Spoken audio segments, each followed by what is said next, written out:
Hi, welcome to the Nottingham International Film Festival 2021. I'm delighted to be joined by Judith Cowley, the writer-director of Walk a Mile. How are you, Judith?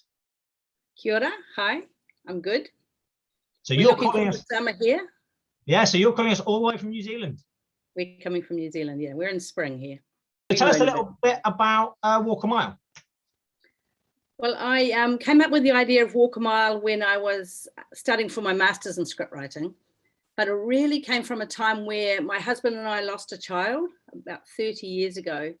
And I was just amazed about the kindness of the people around us in a new town that we'd moved to. People obviously just didn't know what to say, and who knows what to say in the death of a child. But they all came and did lots of practical help, and it was huge kindness. And I think that really touched my heart. And I thought about that when I wrote Walk a Mile, and I thought a lot of people would rather do something practical than say something. And it can actually, grief can touch on their own grief. So that's where I wrote about Russ. Yeah. So tell us a little bit about Russ, because we kind of see the story through his eyes. Yeah. I have worked quite a lot with grumpy old men in my life and had a few around me. And I have a feeling that these guys were taught never to feel sad. And that generation of Russes, and they just show anger when they're really sad. And so I wanted someone who's a bit closed in with his feelings to, he's lonely, he's grumpy, he's got a lot of history that we don't know about or unfolds, and something happens to just, trigger all of those memories and those feelings. Yeah, I love Russ. He's a real shit though. He's really horrible, but yeah. You love him, but he's a shit. Yeah. Yeah, I think I say we all know, we all kind of know a guy like Russ, who there's just that bravado, that the sort of old school macho thing of you don't show your emotions, No.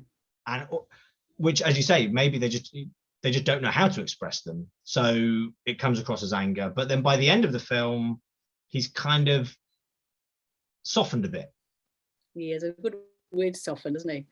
Yeah. I think it's the first time we see him a little bit smiley at the end of the film. And but I think he's been so torn apart by what's happened that he can never be the same again. And I think that's what happens for all of us to heal sometimes. It takes some really difficult times to happen to make us heal. It reminds me of the Leonard Cohen song about you need the cracks to let the light come in. So that's what's happened to Russ. Mm. And with a character like Russ, how did you go about casting for the part? Did you have someone in mind already? Well, I had someone in mind, and we had them organised, and I liked the fact that they were a little bit out of condition, but actually they pulled out a week before. They didn't want to do it. So we got a guy, he was on holiday in Vietnam, and his agent sent him the script, and he got hold of us, and he was back on the Monday, and we started filming on the Thursday. He loved the script because it didn't have much dialogue in it, and it's quite a challenge for an actor, and he loved it. Yeah. Brilliant. So we were lucky, really. It all worked out in the end, though. That's the main thing. Oh, he was so good. He was so good here. And the rest of the cast, how important were the other roles? Like the boy, obviously, early in the film, how important were those roles? Well, we luckily were piggybacking on another casting for a big film here for Samoan actors, and we got our boy, and he was extremely shy boy, extremely shy in person, but on the camera he kind of changed. So it was really lovely to see him just blossom on the camera. He never acted before. No one in the whole cast except for that main actor had acted before. So we were very lucky actually about their performances. And I think all of them really loved the story, which makes a difference. Yeah.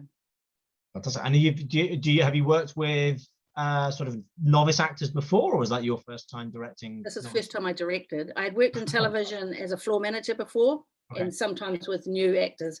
But I think I need to learn a bit more about that, especially working with children, because I think you don't direct children, you tell them the story and you know, it's quite a different, it's a different slant, I think. I probably need to do a lot more rehearsals with children. And my next film has got children and dogs in it. It's like, why do I do it? Why would you do that to yourself? So talking about your next film, so can you tell us anything about the next project then?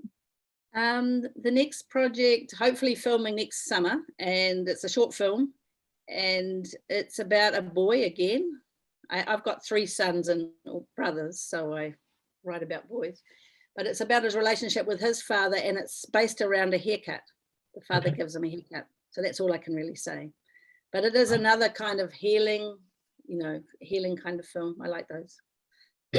we really look forward to seeing that one, hopefully in the future. Oh, yeah. And how can people watching this, if they've seen your film, they really enjoyed it, they want to follow you, find out what you're up to, is there some way people can keep in touch? We have a film Facebook page, which we've probably neglected a little bit, but I'm Judith Cowley on Facebook as well. We can follow here. Brilliant. I'll put a little link. Yeah. Can I just say one thing about, we took the film Walk a Mile back to the boys' school. Oh, right. Okay. And we took it back to the school, and he was kind of like the real shy boy. No one really took much notice of him, and all these big boys gave him a bit of a hard time. Within 15 minutes, he became the hero of that school. They saw him on screen, and they were going past him, and they were nudging him, and they were like tussling with him, and they were so impressed with him. And I thought that was such a nice thing to do, to take that film back to his school. Yeah. Yeah, that is lovely. So now he's the little rock star of the school. He's a rock star, yeah.